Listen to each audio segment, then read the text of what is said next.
अस्सलामुअलैकुम। Welcome to Anglo Urdu high school. कक्षा 9, विषय हिंदी। माई सेल्फ सबीहा बादशाह। आज हम हिंदी में पाठ 11 एक यात्रा यह भी समझेंगे। लेखक है रामदरस मिश्र, जिनका जन्म सन 1924 को हुआ था। रामदरस मिश्र जी हिंदी साहित्य के प्रथम कोटि के साहित्यकार हैं। आपने कहानियाँ, काव्य एवं उपन्यास आदि क्षेत्रों में अपनी कलम चलाई है। आपके बहुचर्चित उपन्यास हैं जल टूटता हुआ और पानी के प्राचीर। आपकी कविताओं के संग्रह है बैरंग बेनाम चिट्ठियाँ, पक गई है धूप, जुलूस कहाँ जा रहा है, आम के पत्ते। आपके कहानी संग्रह है खाली घर, बसंत का एक दिन, इकसठ कहानियाँ तथा मेरी प्रिय कहानियाँ। आम के पत्ते काव्य संग्रह को व्यास सम्मान से सम्मानित किया गया है। आपका हिंदी अकादमी के शिखर सम्मान एवं उत्तर प्रदेश हिंदी संस्थान के भारत भारती पुरस्कार से प्रतिष्ठित किया गया है। एक यात्रा यह भी। प्रस्तुत कहानी एक रिक्शा वाले से संबंधित है।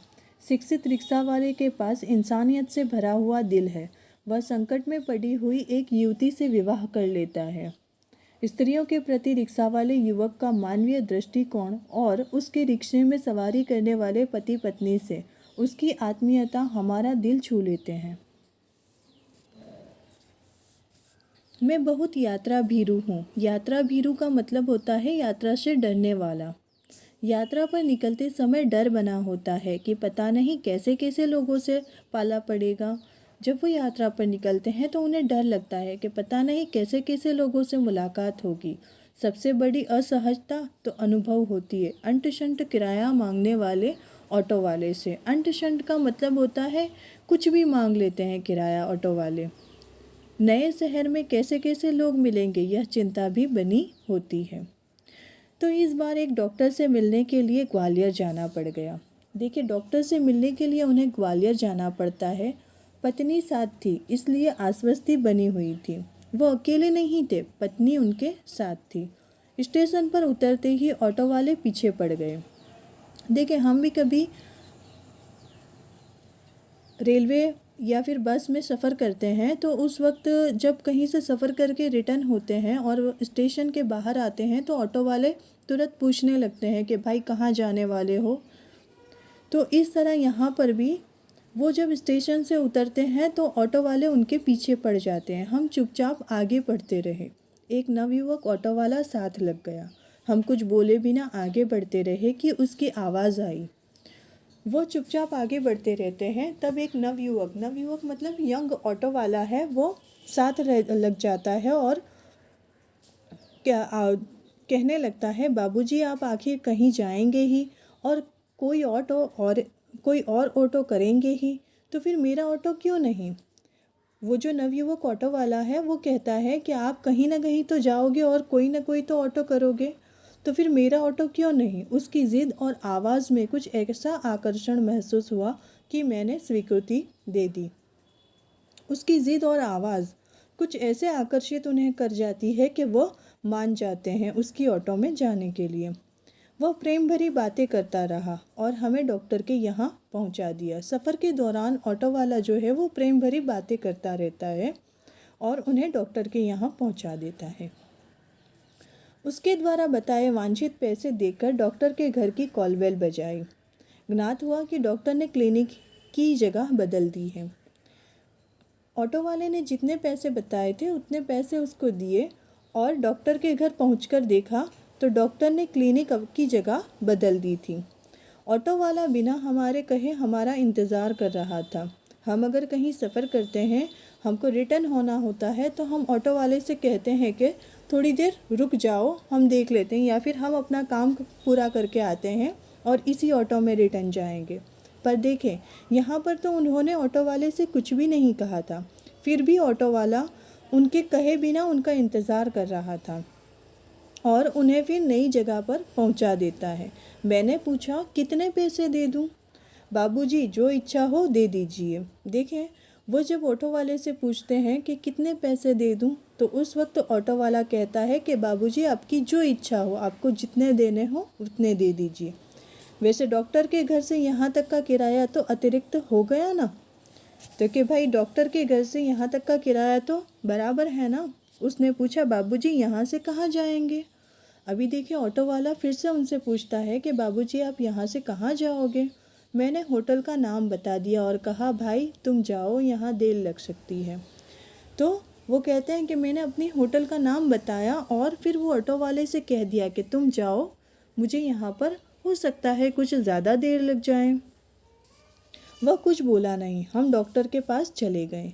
घंटा भर बाद निकले तो देखा वह वहीं खड़ा था। अब हमें महसूस होने लगा था कि यह ऑटो वाला कुछ और है।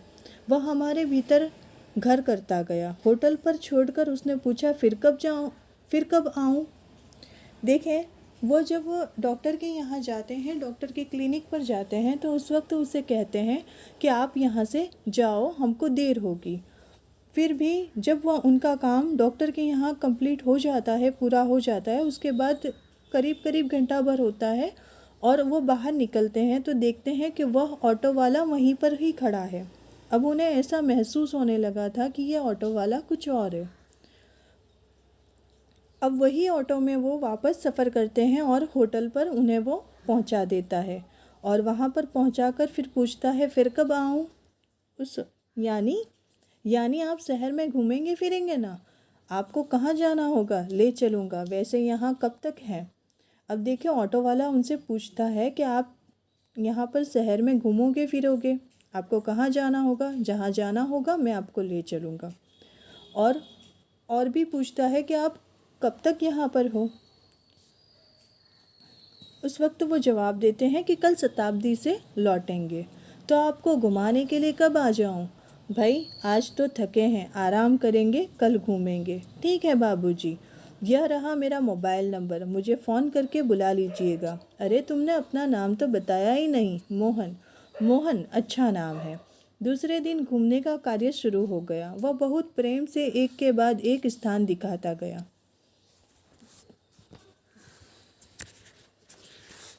बाबूजी और पत्नी को अम्मा नाम से संबोधित करता रहा। घुमाकर होटल पर लौटे तो चाय पीने के लिए उसे भी कमरे में बुला लिया।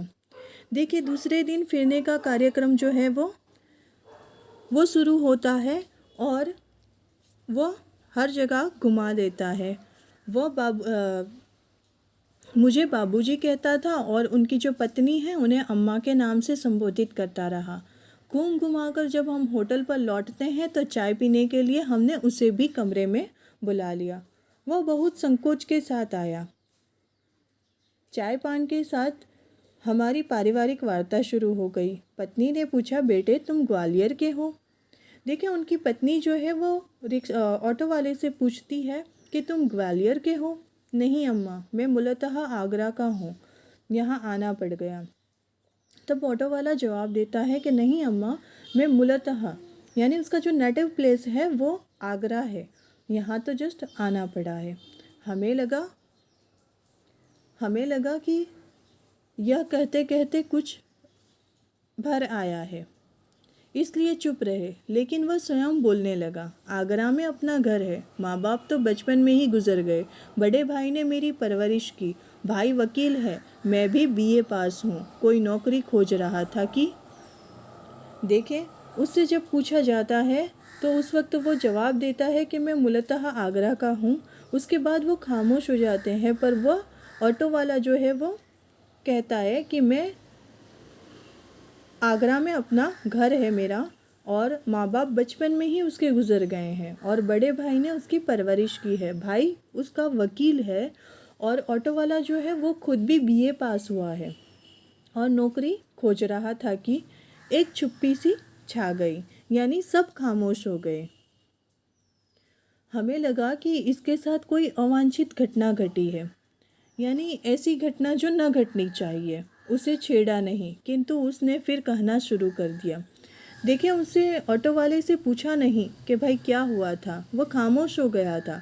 उन्हें लगता है कि इसके साथ कोई ऐसी घटना बनी है जो न बननी चाहिए थी। पर ऑटो वाला खुद ही कहने लगता है कि मैं नौकरी की तलाश में इधर उधर भटक रहा था, एक दिन भटक कर लौट रहा था कि रास्ते में एक परिचित लड़की मिल गई। बदहवासी घिघियाती हुई बोली, मोहन मुझे बचा लो। देखें, वो नौकरी के लिए इधर उधर भटक रहा था, तो एक दिन वह नौकरी के तलाश में भटक भटक कर अपने घर को लौट रहा था। उस वक्त रास्ते में एक परिचित लड़की मिल जाती है, यानी जिसे परिचित का मतलब होता है कि जिसे हम जानते हो। तो वह लड़की मिल गई और बदहवासी खिखियाती हुई वह मोहन से कहती है कि मुझे बचा लो। ऑटो वाला जो है उसका नाम मोहन है। क्यों, क्या हुआ? मेरे माँ बाप एक अधेड़ के हाथ मुझे बेच रहे हैं। देखिए, लड़की के माँ बाप जो हैं वो एक अधेड़ के हाथ उसे बेच रहे थे। मैं कुएं में गिरकर जान दे दूंगी, किंतु उस खुसट अधेड़ के साथ नहीं जाऊंगी। वो लड़की कहती है कि मैं कुएं में कूद कर अपनी जान दे दूंगी, पर उस खुसट अधेड़ जो है उसके साथ नहीं जाऊंगी। मैं बहुत असमंजस में पड़ गया। ऑटो वाला ये कहता है कि मैं बहुत ही असमंजस में पड़ गया, क्या करूं? कर भी क्या सकता हूँ? मुझे लगा कि स्टेशन चलना चाहिए। वहाँ उसे ले गया और थानेदार से हकीकत बयान की। वे कुछ देर सोचते रहे कि क्या किया जा सकता है। देखिए, वो उसको स्टेशन ले जाता है और थानेदार से को हकीकत बताते हैं। वहाँ पर वो कुछ देर सोचते हैं कि अब इस बात का क्या किया जा सकता है। थानेदार साहब बोले, इसकी एफआईआर लिखकर इसके माँ बाप को हवालात में बंद कर देता, लेकिन फ़िलहाल चिंता इस लड़की की है कि आखिर इसके लिए क्या किया जाए। तो कि इस बात पर इसके माँ बाप जो है वो इसे एक अधेड़ के हाथों बेच रहे हैं, तो इनके अगेंस्ट में एक एफआईआर हम लिखकर उसे हवालात में बंद कर देते। लेकिन फ़िलहाल हमें चिंता इस लड़की की हो रही है कि आखिर इसके लिए हमें क्या करना चाहिए। एक छोटी सी चुप्पी के बाद वे एकाएक बोले, तुम्हारी शादी हो गई है? मैंने न में सिर हिलाया।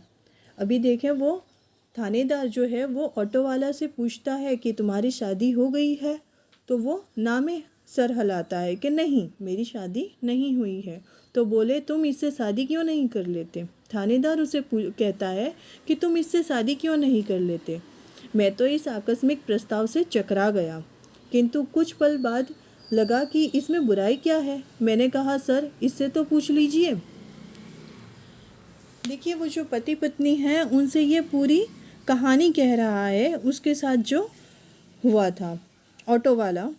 तो ऑटो वाले से जब थानेदार पूछता है कि तुम इससे शादी क्यों नहीं कर लेते, तो उस वक्त तो वो चकरा जाता है, पर कुछ पल के बाद वो सोचता है कि इसमें बुराई क्या है। पर वो थानेदार से कहता है कि सर इससे तो पूछ लीजिए, यानी कि वो जो लड़की है उससे तो पूछ लीजिए। थानेदार ने उससे पूछा तो उसने स्वीकृति सूचक सिर हिला दिया। वो लड़की से जब थानेदार पूछता है शादी के लिए, तो वो स्वीकृति सूचक यानी कि वो हाँ में सर हिला देती है। वो उससे ऑटो वाले से शादी करने को एग्री हो जाती है। लेकिन क्या मोहन बाबूजी, लेकिन यह कि भाभी अपनी बहन से मेरी शादी कराना चाहती रही। बात तय हो चुकी थी। फिर अब देखिए, ऑटो वाला जो है, ऑटो वाले की भाभी जो है वो उनकी बहन से ऑटो वाले की यानी कि मोहन की शादी कराना चाहती थी और बात तय हो चुकी थी। फिर बाबूजी, मैंने सोचा भाभी जी की बहन से तो कोई भी अच्छा आदमी शादी कर लेगा, वहाँ कोई संकट नहीं है, लेकिन इस लड़की की तो ज़िंदगी खतरे में है। उस वक्त वो मोहन सोचता है और कहता है थानेदार से कि भाभी जी की बहन जो है वो तो अच्छे घराने से है, उससे तो कोई भी शादी कर लेगा, और ये लड़की जो है, ये लड़की परेशानी में है, मुश्किल में है, और इसकी ज़िंदगी तो खतरे में है। लड़की सुंदर भी है, परिचित भी है, और सबसे अहम बात यह है कि वह संकट में है। इससे विवाह करना प्रतिकर भी होगा और मानवीय भी। वह कहता है कि ये लड़की परिचित है, सुंदर भी है, और मैं सबसे अहम बात कि वो संकट में है, तो इससे विवाह करना प्रीतिकर है और मानवीय भी है। फिर लेकिन हाँ, अब समस्या यह कि विवाह एकदम तो न हो जाएगा। यदि लड़की घर गई तो फिर वही बेच दिए जाने का संकट। मैं साथ ले जाऊं तो भैया भाभी तो नाराज होंगे ही। इसके माँ बाप मेरे ऊपर लड़की भगाने का केस कर देंगे। जब मैंने थानेदार के सामने यह समस्या रखी तो वे बोले, कुछ दिन के लिए इसे नारी निकेतन में रखवा देता हूँ, लड़की से माँ बाप के खिलाफ शिकायत लिखवा कर रख लेता हूँ।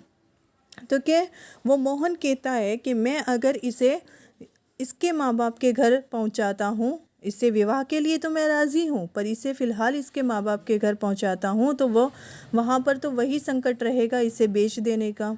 अगर मैं अपने घर ले जाता हूँ मेरे साथ तो भैया भाभी नाराज़ होंगे और हो सकता है कि इस लड़की के माँ बाप जो है वो मुझ पर लड़की भगाने का आरोप लगा दें और केस कर दें मुझ पर। उस वक्त थानेदार के सामने यह समस्या जब रखता है मोहन तो वह समझते हैं उसकी बात को और इस बात का सॉल्यूशन ये निकालते हैं कि इसे नारी निकेतन में रखवा देते हैं और लड़की के माँ बाप के खिलाफ शिकायत लिखवा कर रख लेते हैं। 15 दिन बाद उन्होंने मंदिर में उससे मेरी शादी करवा दी। देखिए 15 दिन के बाद उसकी शादी उस लड़की से हो जाती है। मैंने कहा मोहन ऐसे थानेदार कहाँ होते हैं, मुझे तो इस घटना पर विश्वास ही नहीं हो रहा है। देखें थानेदार जो है तो उस वक्त वो जो बाबूजी जी ने कहता था वो कहते हैं कि मोहन ऐसे थानेदार कहाँ होते हैं, मुझे इस बात पर विश्वास ही नहीं हो रहा है, इस घटना पर विश्वास ही नहीं हो रहा है, लगता है कथा सुन रहा हूँ। आप सही कह रहे हैं बाबूजी, लेकिन यह थानेदार कवि भी है, कवि सम्मेलनों में कविताएं पढ़ता है और इसकी कविताएं मानवीय संवेदना से भरी होती है। क्योंकि ये जो थानेदार है ये कवि भी है और कवि सम्मेलन जो होते हैं उनमें कविताएं पढ़ते हैं और इनकी कविताएं जो होती है वो मानवीय संवेदना से भरी होती है। हाँ तब ठीक है भाई, हर क्षेत्र में कोई ना कोई मसीहा दिखाई पड़ ही जाता है। हाँ तब यह कि मेरे भाई भाभी मुझसे खफा हो गए और हमें घर से निकाल दिया। देखिए मोहन की भाभी जो थी वो अपनी बहन से मोहन की शादी करवाना चाहती थी। जब मोहन ने उस लड़की से शादी जो संकट में थी उस लड़की से शादी कर ली और उसे अपने घर लेकर जाता है तो भाई भाभी दोनों उससे खफा हो जाते हैं और उसे घर से निकाल देते हैं। एक तो मैंने उनकी साली से शादी नहीं की, दूसरे जिस लड़की से की वह किसी और जाति की है। देखिए पहली बात तो भाई के जो साली है उससे शादी नहीं की इस बात पर, और दूसरा कि जिस लड़की से शादी की थी वो दूसरी जाति की थी। तो तुम लोग ग्वालियर आ गए। हाँ बाबूजी, आगरा में हमारा निबाह होना कठिन था। निबाह होना मतलब वहाँ पर रहना, गुजारा करना वहाँ पर कठिन था। पराए शहर में भले ही कोई अपनापन न हो, किंतु यह परायापन उस अपनेपन से अच्छा है ना, जो दिन रात अप्रीतिकर व्यवहार बनकर तन मन को उद्विग्न करता रहे। देखिए भाई भाभी ने उनसे जो बिहेवियर किया इसलिए वह अपने आगरा वाले घर को छोड़कर ग्वालियर आकर अपना घर बसा लेते हैं। और कहता है मोहन कहता है कि पराये शहर में भले कोई अपनापन न हो, पर यहाँ पर परायापन जो है उस अपनेपन से अच्छा लगता है। हाँ सही कह रहे हो। तो यहाँ कोई नौकरी तो रखी नहीं थी, बस ऑटो का दामन थाम लिया और उसी के सहारे चल रहा हूँ। तो कि ग्वालियर में मेरे लिए कोई नौकरी तो नहीं रखी थी, इसीलिए मैंने ऑटो का दामन थाम लिया और उसी के सहारे अब मैं चल रहा हूँ। वास्तव में तुम बहुत बड़े हो मोहन। बड़े बड़े लोग तो नारी हित में बड़े बड़े लेक्चर देते हैं, लेख कविताएं लिखते रहते हैं, किंतु अपने व्यवहार में नहीं उतारते। लेकिन तुमने तो बहुत सहज भाव से एक लड़की को दुर्दशाग्रस्त होने से बचा लिया और अपने जीवन के साथ उसे सम्मानपूर्वक लगा लिया। देखिए वो जो बाबूजी है वो मोहन से कहते हैं कि वास्तव में यानी कि सच में तुम बहुत बड़े हो मोहन। बड़े बड़े लोग जो होते हैं नारी हित की बड़ी बड़ी बातें करते हैं, बड़े बड़े लेक्चर देते हैं, लेख लिखते हैं, कविताएं लिखते हैं, पर उनके व्यवहार में उसे नहीं उतारते हैं। लेकिन तुमने बहुत सहज भाव से एक लड़की को मुश्किल परिस्थिति में से बचाया और अपने ही जीवन के साथ उसे सम्मानपूर्वक जोड़ लिया।